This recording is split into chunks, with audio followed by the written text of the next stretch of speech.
জামাতের আমিরের নেতার কথাগুলা শুনুন, বিশ্বাস করেন এতদিন তো আপনারা কোনো চান্স দেন নাই মৌলবাদীদেরকে, আজকে দেন না একবার। যদি চাঁদা মুক্ত দেশ চান, যদি ঘুষ মুক্ত দেশ চান, যদি দর্শন মুক্ত দেশ চান, তাহলে এই ভিডিওটি দেখেন আর আপনার বিবেককে প্রশ্ন করুন আপনি কাকে ভোট দেবেন।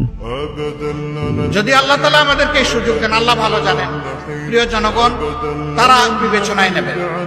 যদি সুযোগ দেন তাহলে ইনশাআল্লাহ আমরা কথা দিচ্ছি যে আমরা দুর্নীতি করব না, দুর্নীতি হতে দেব না।